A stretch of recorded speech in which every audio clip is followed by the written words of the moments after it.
Hi hello, कसे आहात? I hope तुम्ही सर्वजण खूप खुश असाल आणि स्वागत आहे पुन्हा एकदा तुमचं नवीन व्हिडिओमध्ये. आणि आजचा व्हिडिओ कायचा असा आहे, कारण आज आम्ही चाललो आहे एक स्पेशल खरेदी करण्यासाठी. आणि ती खरेदी काय आहे ते तुम्हाला व्हिडिओच्या शेवटपर्यंत पाहिल्यानंतर तुम्हाला नक्कीच कळेल. आणि या आधीच्या व्हिडिओला जसं प्रेम दिले तसं या व्हिडिओला देखील प्रेम द्याल ही आशा करते. आणि आपल्या चॅनलवर नवीन असाल तर चॅनलला नक्कीच सबस्क्राईब करा, व्हिडिओ जास्तीत जास्त शेअर करा, लाईक करा. आणि पावसामुळं वातावरण पाहू शकता, कमी जास्त पाऊस असल्यामुळे, थोडे रिमझिम असल्यामुळे आजूबाजूचा परिसर अगदी हिरवागार दिसून येतो आहे. आणि आम्ही चाललो आहे पुन्हा एकदा रिक्षामध्ये. आणि तुम्हाला व्हिडिओमध्ये पाहायला भेटेलच आम्ही काय खरेदी करण्यासाठी चाललो आहे. चला तर मग ही मेन बाजारपेठ होती आणि आज आम्ही मार्केटमध्ये चाललेलो होतो. मार्केटमध्ये थोडक्यात तुम्हाला दिसेलच.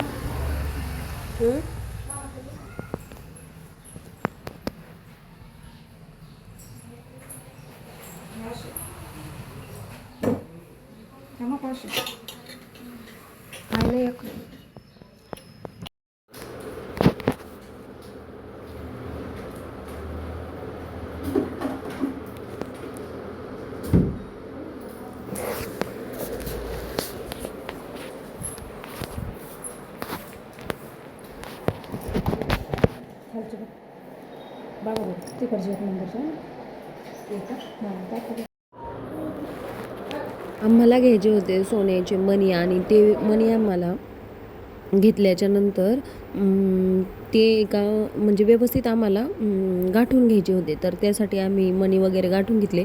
नंतर ज्वेलर्सनीच त्यांच्या त्या गाठून देणाऱ्या माणसाला बोलावले आणि त्याला व्यवस्थित असं समजून सांगितलं कसं पाहिजे काय.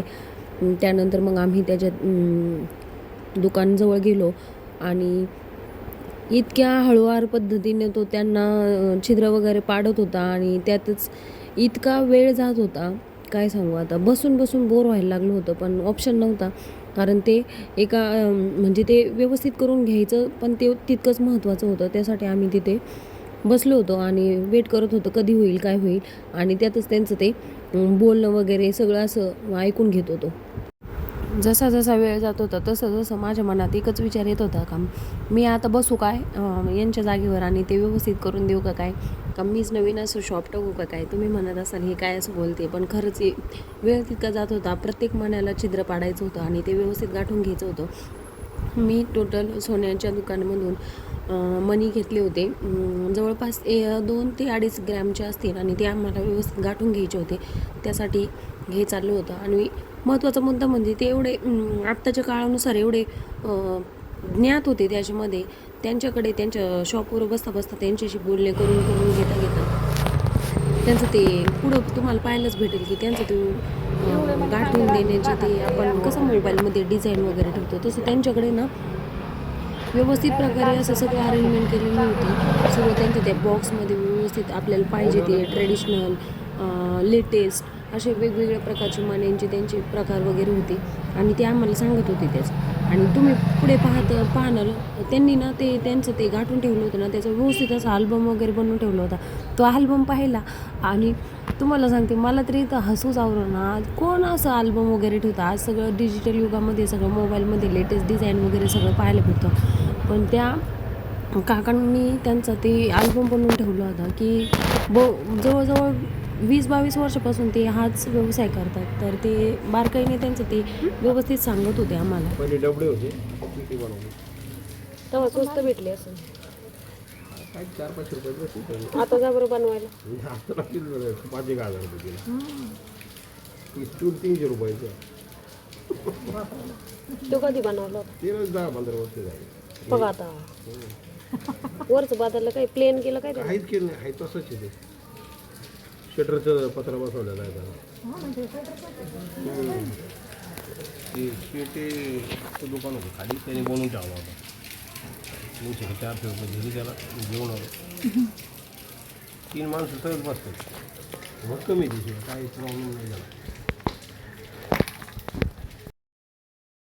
आणि मी याआधी जे बोलले ना हाच तो अल्बम. याच्यामध्ये त्यांनी फोटोग्राफरकडून व्यवस्थित असे डिझाईनचे म्हणजे त्यांनी जे त्यांची कलाकुसर केली आहे त्या प्रत्येकाची वेगवेगळे फोटो करून त्याचा एक मोठा अल्बम केला होता. आणि म्हणजे कसं समोरच्याला पण कळालं पाहिजे. म्हणजे तेव्हा असे एवढं जास्त हे नव्हतं, पण आज तेव्हा त्यांच्या डोक्यामध्ये ती कल्पना आली होती आणि त्यांनी ती त्याच्यामध्ये जपून ठेवली.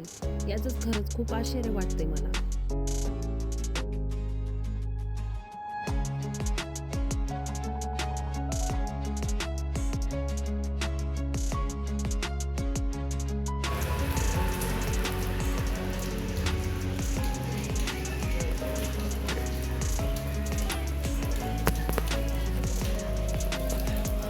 परत घेऊन आला त्याच्यात मला सगळं ते म्हणलं नको मोडू फक्त त्याचे मणी बदलावं लागतील ते खराब झाले ते मणी खराब झाले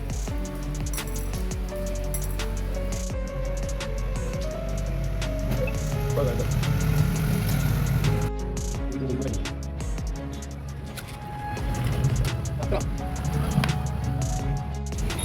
पुढे आता कार्यक्रम होता कार्यक्रम तरी पण काय नाही व्यवस्थित होतं हो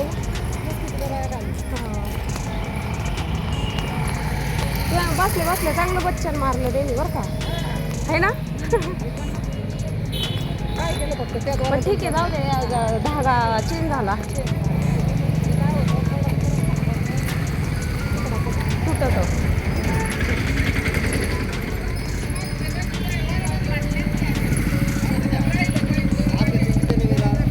400 kemarin.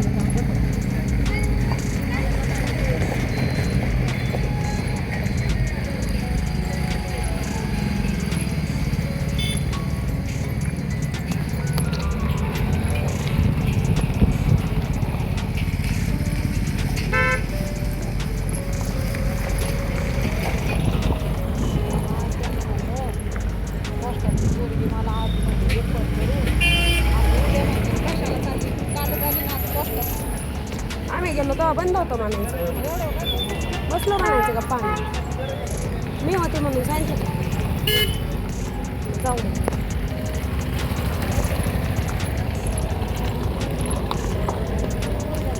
हा टाकलाय बॅग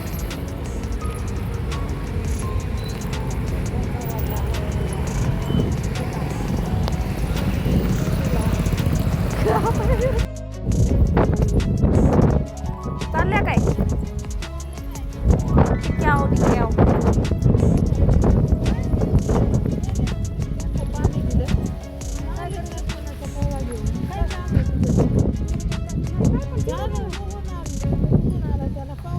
झालं कालचं जरा बरं आज तर बरं मारत होतं तिकडून चांगलं गेलं सणाट पारनेरला पाऊस आला हा तिकडून तसंच गेलं मग इकडे या वाडीशीत लय दिसत होतं तुम्ही कुठं होत्या पारनेरला होत्या काय हा